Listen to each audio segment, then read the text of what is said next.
Well, it's the one night a year people look forward to a good scare. Good evening, I'm Renata Stiehl. I'm Scott Cook. Thanks for choosing WENY News at 5:30, and happy Halloween. Well, people love a good ghost story, and with the Twin Tiers' rich history, there's a lot of them. Some may take root in actual events. Others may just be meant to have fun, maybe give you a little bit of goosebumps. That's right. Well, I looked into one local ghost story and talked with a paranormal investigator about how some cases go way beyond just a tall tale. Everyone's had that moment when they feel like they're being watched. A chill or an unexplained creak is all it takes to put you on edge.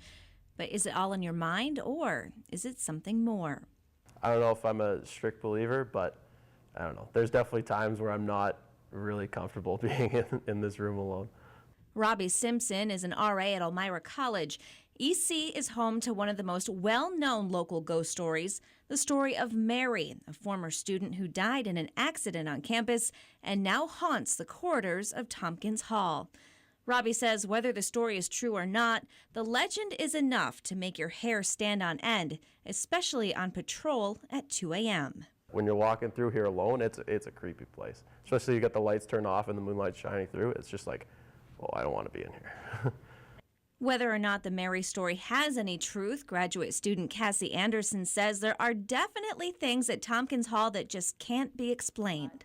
A student is alone here over break, so there's no other students other than the RAs here that would be around, and she lives in a room by herself, and she comes back and her papers have been thrown everywhere.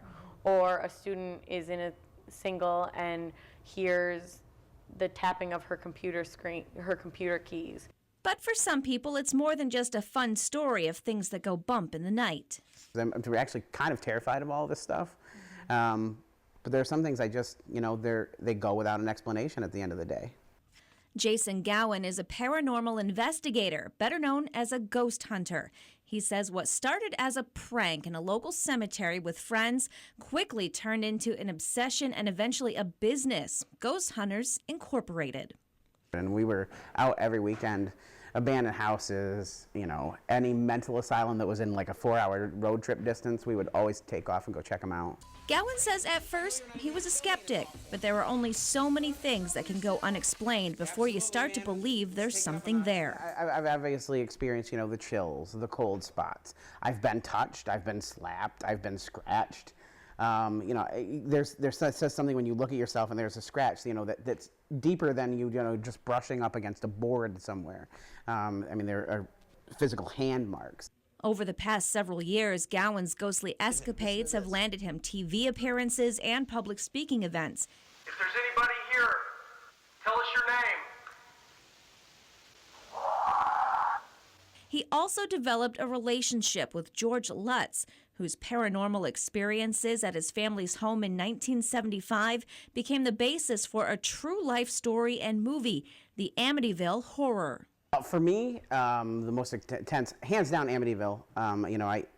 It's obviously probably the most famous haunting of all time, and I got a first-hand look at it by meeting the family and becoming part of that lore. So whether you're a believer or not, it's good to keep an open mind and sometimes a sense of humor.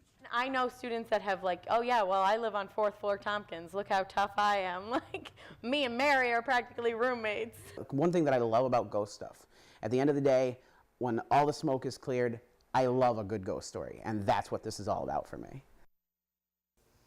And I want to know your favorite or scariest haunted places in the Twin Tiers, or let me know if you've ever had a paranormal encounter. You can visit my Facebook page to tell me about it.